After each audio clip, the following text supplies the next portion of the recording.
Early in the morning. What's going on, the people? Them, it's your boy Cam, Topical Juice, and we are back with an update video for you today. As you can see from the title, that scum, that pathetic coward Axel, whatever his surname is, yeah, I had to look at it and read it properly.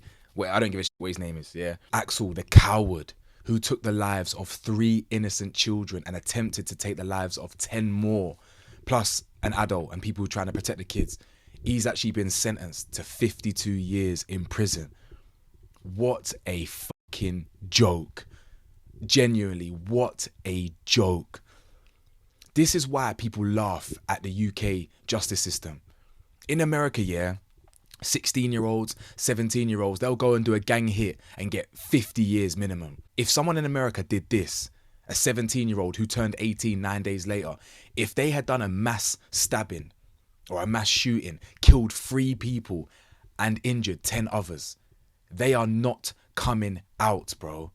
They are getting life without the possibility of parole. But in this country, a person who killed 3 children and attempted to kill 10 more, literally stabbing one child 30 times, things like that, and survived, they actually have the possibility of leaving jail. He will genuinely be 70 years old when he leaves jail. And if he survives, he actually has the opportunity to be a free man again. Imagine if he lives to 90 years old, 80 years old. He still has another decade plus of living in a free world.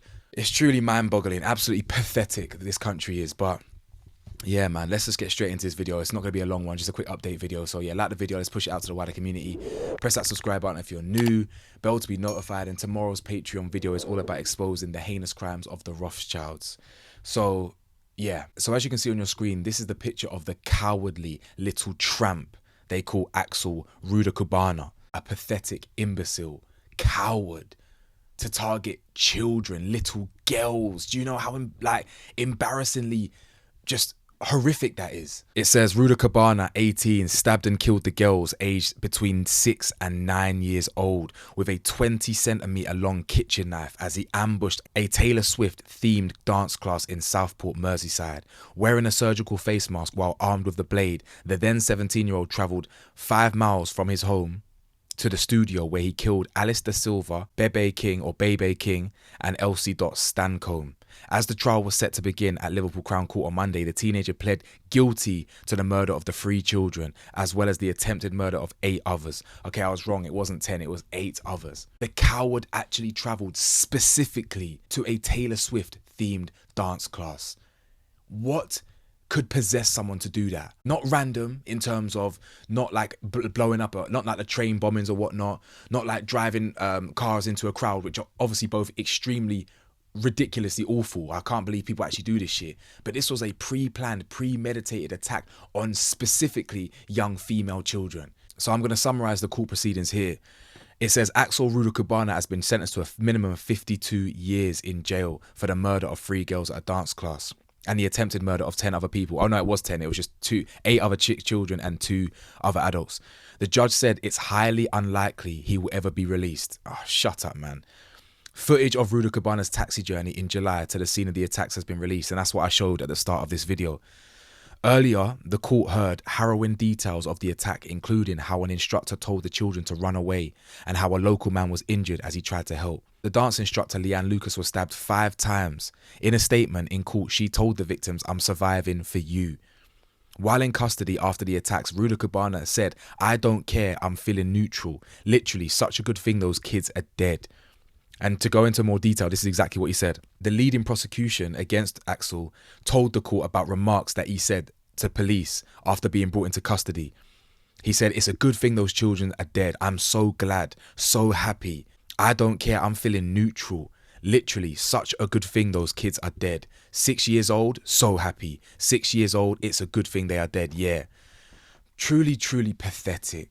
Truly, truly pathetic. You're just a monster. He also admitted producing ricin, possessing terrorist material, and possessing a knife. Now, I just want to read some of the statements from the victims' families, because this is the type of stuff that really makes it hit home even more, the impact of what violence does to the people who survive. It could be gang related, it could be terror related, it could be domestic violence related, a man killing a woman or vice versa, even though it's more common the other way, man killing a woman. And the impact that it has on the surviving members of the family is indescribable.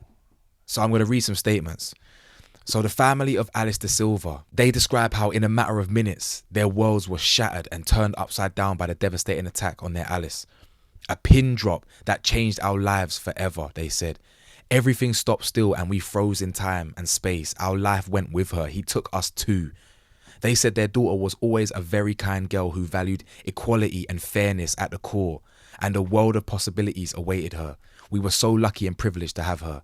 Every day felt like a gift. There was more statements, but I just wanted to read that one. Imagine what that little girl could have been. A girl who believed in equality. She must be empathetic, kind, compassionate. She could have been a doctor. She could have been a lawyer. She could have been an actress, who knows, whatever. But she could have made an impact on people's lives. She could have changed lives. And this dickhead guy, who's clearly unwell, brainwashed, deserves a first class and will get a first class ticket to hell. He took that from the world. He took that from us. But more importantly, he took that from her family, her friends. The mother of the 7-year-old Elsie described how she lost her best friend when her daughter was murdered. In a victim statement read out on her behalf, Jenny Stancombe told Ruda Cabana he did not deserve to know the extraordinary person her daughter was. You know what you have done, and we hope that the weight of that knowledge haunts you every single day, she said. The nature of your actions is beyond contempt. You deliberately chose that place, fully aware that there will be no parents present, fully aware that those girls were vulnerable and unable to protect themselves. Now, sadly, the weight of what he's done, it will not affect him. He is happy. He's happy he did this. And I'm going to be so happy when he either gets killed in jail or he gets his face melted off. He gets stabbed 100 times. Like he ain't making it. He ain't making it to 70. I know that. He ain't making it. Put him in the wrong jail or in the wrong wing or whatever. It's over for him. And I don't want to pray to God, because that's not what you're meant to pray to God for. But let's just say I do really hope that something catastrophic and alarmingly violent, graphic, heinous happens to him. And you best believe I'll cheer. You know, the world was cheering when a CEO of an insurance company got gunned down like a dog in the middle of the street. If the world can celebrate that, when something happens to him, we can celebrate that too. Now, this is a statement from one of the surviving members, one of the surviving victims. Have a look at this. She said her husband had compared the scene to a war zone. He struggled to recognize his own child as her blonde hair was covered in blood. I know he is completely traumatized by what he experienced that day. He is broken by it.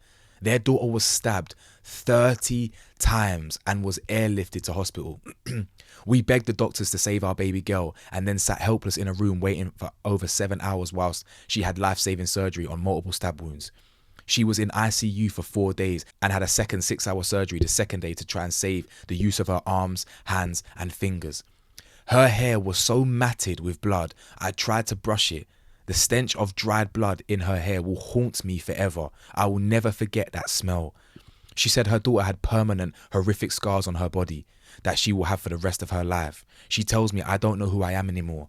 No more crop tops, no more short sleeve t-shirts, no more swimwear, no more summer dresses. Our confident, happy, beautiful little dancer now has to sit 3 times a day whilst we care for her scars, in the hope that one day, when she wants to choose a wedding dress or party dress for her 18th birthday, they may have faded. That there is so heartbreaking.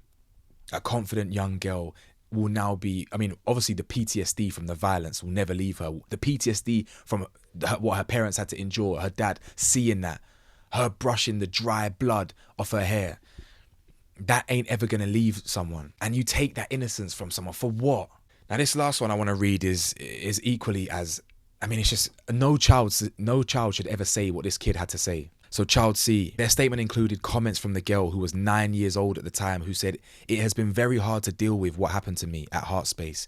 I struggle with my emotions and I have scars that I know will be with me forever, but I want to look forward. When people in school asked me, 'Do you wish you weren't there that day?' I said that in some ways I wish I wasn't, but also if I wasn't there, someone else would have been stabbed and they could have died. So I'm glad I might have stopped someone else from getting hurt."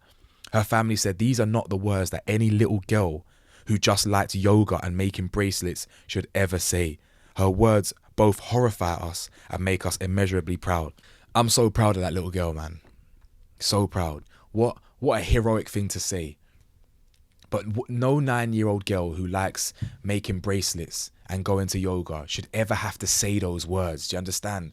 Talking about, oh, if I didn't get stabbed, someone else could have got stabbed and died. What is this? Yeah, I hope something bad happens to you, man. Really bad. You know, to the point where you survive until you're 70, but you're in such a state that you wish you had died. You know, no one's there. So that's just my opinion.